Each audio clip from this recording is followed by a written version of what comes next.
Hello बच्चों, मैं मकफूर अहमद। हमारा और आपका प्यारा सा चैनल है मकफूर फिजिक्स हब। आज मैं क्लास 12 के बच्चों के लिए लेकर आया हूं prism, refraction through a glass prism. तो refraction through a glass prism का ये इंपॉर्टेंट डेरिवेशंस है। ये आपके टर्म 2 एग्जाम में भी पूछे जा सकते हैं और इससे रिलेटेड क्वेश्चंस नीट और जेईई मेंस में भी पूछे जाते हैं। हम लोग एक ग्लास प्रिज्म लेते हैं। ग्लास प्रिज्म में जो रिफ्रैक्टिंग सरफेस होता है बेटा, वो 2 रिफ्रैक्टिंग सरफेस होता है। ये हमारा ग्लास प्रिज्म है एबीसी। बीसी जो है वो प्रिज्म का बेस है और ये हमारा एंगल ऑफ प्रिज्म है ए। एंगल ऑफ प्रिज्म इसको कहते हैं। ये हमारा एंगल ऑफ प्रिज्म है। ए जो हमारा वो एंगल ऑफ प्रिज्म है। इस पे लाइट को हम इंसिडेंस कराते हैं। रे ऑफ लाइट हमारा हो गया पी क्यू। ये पी क्यू इंसिडेंस करा रहे हैं नॉर्मल से। नॉर्मल से जो एंगल ऑफ इंसिडेंस बना रहा है वो आई बना रहा है। अब ये रेस सीधे जाएगी नहीं, अगर प्रिज्म नहीं होता तो रेस सीधे चली जाती। ये रेस क्या हो जा रही है, डिवेट कर जा रही है। और जब भी प्रिज्म पर किसी भी रे ऑफ लाइट को हम इंसिडेंस करते हैं तो आफ्टर रिफ्रैक्शन बेस की तरफ डिवेट होती है। तो ये हमारा रे ऑफ रिफ्रैक्शन हो गया और ये फिर रेज हमारी बाहर की तरफ निकल गई, बेस की तरफ। तो डिविएशन हो रहा है, लेकिन रेस को जाना था सीधे और रेस जा रही नीचे की तरफ, डिविएट कर रहा है। अब ये जो हम नॉर्मल ड्रा कर रहे हैं, ये एंगल ऑफ रिफ्रैक्शन का नॉर्मल ड्रा कर रहे हैं। ये दोनों जाके नीचे मीट करेगी। ये एंगल ऑफ इंसिडेंस होगा। ये नॉर्मल से एंगल ऑफ रिफ्रैक्शन होगा पहले सरफेस के लिए आर। ये दूसरे सरफेस के लिए हो जाएगा angle of refraction R dash. ये जो बाहर एंगल बन रही है नॉर्मल से, इसको हम angle of incidence second surface का भी कह सकते हैं और एंगल ऑफ इमर्जेंस भी कह सकते हैं, आई डैश। तो पी क्यू आपका रे ऑफ लाइट इंसिडेंट रे है। क्यू आर आपका जो है वो रिफ्रैक्टेड रे है और आर एस जो है आपका वो इमर्जेंस रे। आई और आई डैश दोनों सरफेस का एंगल ऑफ इंसिडेंस है। आर और आर डैश जो है वो एंगल ऑफ रिफ्रैक्शन है दोनों सरफेस का। और ये रे पीछे की तरफ डिवेट कर रही है, ये एंगल ऑफ डिविएशन है डेल। डेल, इसको डेल से डिनोट करते हैं। डेल ग्रीक वर्ड है, एंगल ऑफ डिविएशन है। Angle of deviation del. ये पीछे की तरफ मिल रहा है डी पॉइंट पर। तो प्रिज्म आपका एबीसी हो गया। ए एंगल ऑफ प्रिज्म हो गया। डी हमारा डिविएशन पॉइंट है और आई और आई डैश दोनों सरफेस के लिए एंगल ऑफ इंसिडेंस है और आर डैश दोनों सरफेस के लिए एंगल ऑफ रिफ्रैक्शन। आपने मैथ में पढ़ा होगा कि ये एंगल और ये एंगल, ये पूरा ये एंगल, ये आपका दोनों इक्वल होगा, वर्टिकल अपोजिट एंगल। देखिए मैं ब्लैक मार्कर से फिगर ड्रा कर रहा हूं, ये आपका इक्वल होगा। ये नीचे जो पॉइंट मिल रहा है इसको हम ई पॉइंट कंसीडर कर ले रहे हैं। तो जब ये आपका आई और आई के इक्वल होगा तो एंगल डी क्यू आर जो होगा बेटा, ये एंगल ये आई माइनस आर हो जाएगा, क्योंकि आर को हम क्या करेंगे, माइनस कर देंगे। ये पूरा आई है, आई माइनस आर हो जाएगा। यानी कि आपका एंगल डी क्यू आर जो होगा वो आई माइनस आर होगा। इसी तरफ इस तरफ भी हो जाएगा हमारा, ये पूरा आई डैश होगा, वर्टिकली अपोजिट एंगल। ये वर्टिकली अपोजिट एंगल है आई डैश। इसमें से हम आर डैश क्या करेंगे, लेस कर देंगे। तो ये जो बचेगा D R Q, angle D R Q, ये हमारा हो जाएगा I dash minus are dash. अब ये जो डेल है ये ट्राइंगल डी क्यू आर का स्टीरियर एंगल है। स्टीरियर एंगल क्या होता है, ट्राइंगल के अंदर के दोनों एंगल के सम के इक्वल होता है। तो आप लिखेंगे in triangle D Q are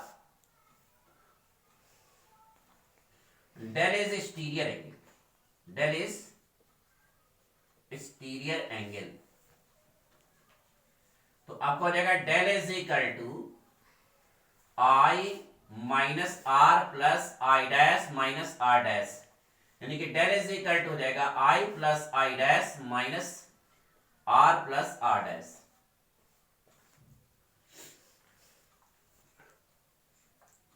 ये जो डेल है एंगल ऑफ डेविएशन, ये ट्राइंगल डी क्यू आर का स्टीरियर एंगल, और स्टीरियर एंगल जो होता है वो ट्राइंगल के अंदर के दोनों एंगल के सम के इक्वल होता है। तो ट्राइंगल के अंदर दो एंगल बन रहा है, एक डी क्यू आर बन रहा है, एक डी आर क्यू बन रहा है। तो डी क्यू आर जो है वो I plus I minus R हो जा रहा है, और डी आर क्यू हमारा I dash minus are dash हो जा रहा है। तो आई प्लस आई डैश कर देंगे, इन दोनों में से माइनस कॉमन ले लेंगे तो minus are plus are dash हो जाएगा। बेटा रफ कॉपी ले लीजिए, पेन ले लीजिए, राइट डाउन करते जाइए। वीडियो को पॉज करके आप राइट कर सकते हैं, राइट डाउन कर लीजिए।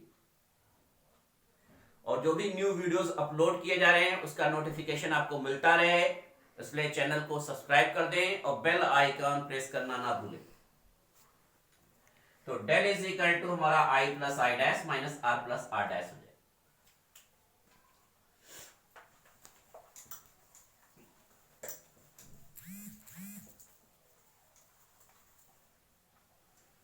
अब बेटा ये ए क्यू ई आर आपका एक पैरेललोग्राम बन रहा है, ए क्यू ई आर, ये आपका क्या बन रहा है, एक पैरेललोग्राम बन रहा है।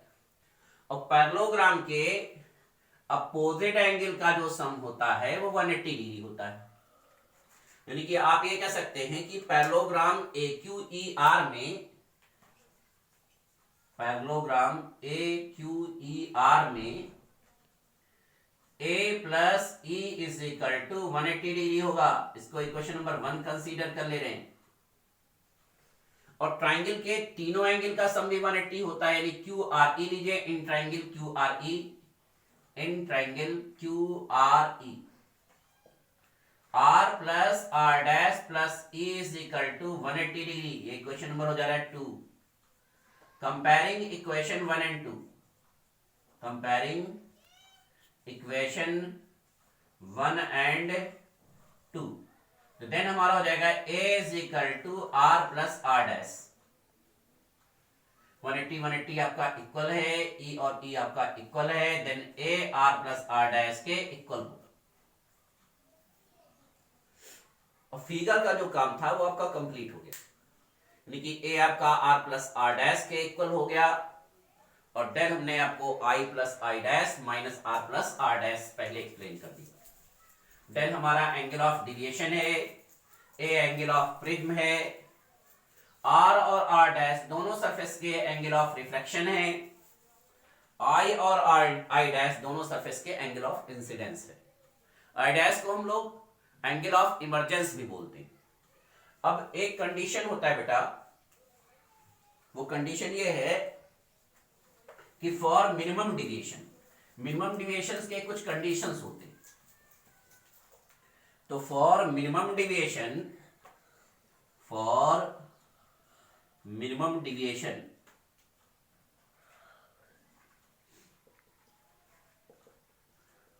डेल आपका डेलम हो जाएगा, डेलम यानी मिनिमम, आई आई डैश के इक्वल होगा और आर आर डैश के इक्वल होगा।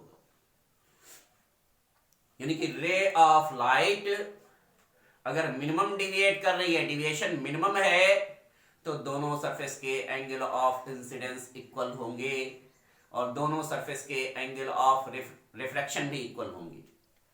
तो जो आपका डेल था आई प्लस आई डैश वो 2i हो जाएगा, और r प्लस आर डैश आपका a हो जा रहा है 2i माइनस a। देन आपका हो जाएगा 2i is equal to del m plus a, यानी कि i इज इक्वल टू आपका हो जाएगा del m plus a upon 2, और a इज इक्वल टू आपका r प्लस आर डैश है, तो r प्लस आर डैश यानी दोनों r हो जाएगा, a इज इक्वल टू आपका 2r हो जाएगा, then r is equal to a upon 2। Minimum deviation के केस में r और r डैश दोनों बराबर हो जाते हैं, और आपको हमने del m is equal to i plus I dash minus r plus are dash बताया। तो ये आपका ए हो जाएगा और ये आपका 2i हो जाएगा। Then del m is equal to 2i minus A. तो एंगल ऑफ इंसिडेंस आपका ए और del m के टर्म में आ गया और एंगल ऑफ रिफ्रैक्शन आपका ए के टर्म में आ गया।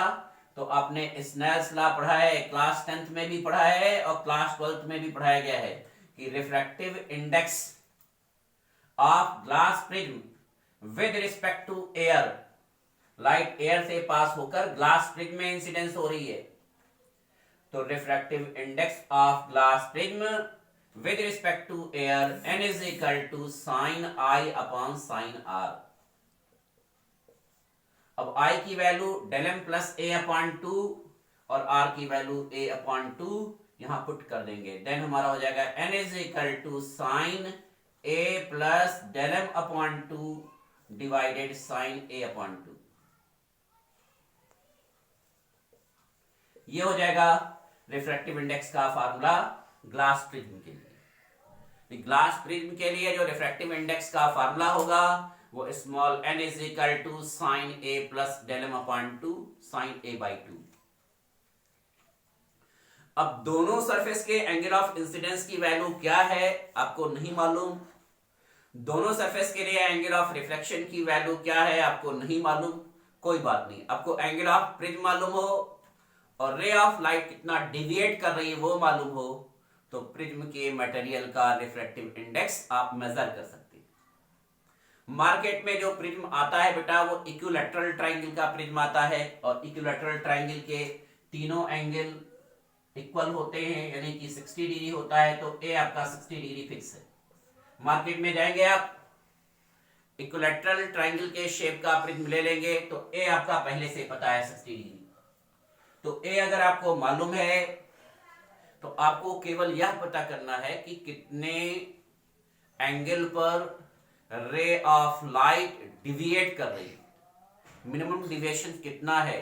सिर्फ del m को कैलकुलेट करके आप प्रिज्म के मटेरियल का रिफ्रैक्टिव इंडेक्स कैलकुलेट कर सकते हो। तो जो भी फिजिक्स में डेरिवेशन कराए जाते हैं उसका अपना प्रैक्टिकल और एक्सपेरिमेंटल व्यू भी होता है। अगर आपको I और I डैश के टर्म में फार्मूला, R और R डैश के टर्म में फार्मूला बताया जाता तो आपको I भी मेजर करना होता, I डैश भी मेजर करना होता, R और R डैश भी मेजर करना होता, तब कहीं जाके आपको मटेरियल का रिफ्रैक्टिव इंडेक्स कैलकुलेट कर पाते। लेकिन इस फार्मूले से अगर एंगल ऑफ प्रिज्म पहले से पता है आपको कि आपका जो प्रिज्म है वो इक्विलैटरल ट्रायंगल के शेप का है, ए आपको पता है तो del m को कैलकुलेट करके, del m को मेजर करके किसी भी प्रिज्म के मटेरियल का रिफ्रैक्टिव इंडेक्स कैलकुलेट किया जा सकता है। मान लीजिए आपका जो प्रिज्म है वो थिन हो, थिन प्रिज्म के लिए भी फार्मूला पूछा जाता है। आपका प्रिज्म जो हो वो थिन प्रिज्म हो तो थिन प्रिज्म में एंगल ऑफ प्रिज्म क्या होगा, बहुत छोटा होगा for thin prism.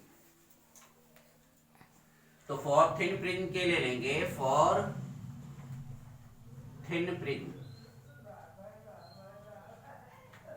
A is so small, angle of prism so small.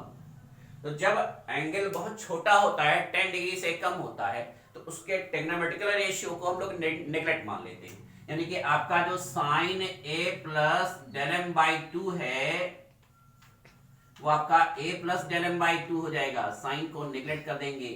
आपका जो साइन A अपॉन 2 है उसको A अपॉन 2 कंसीडर कर लेंगे अप्रोक्सीमेटली।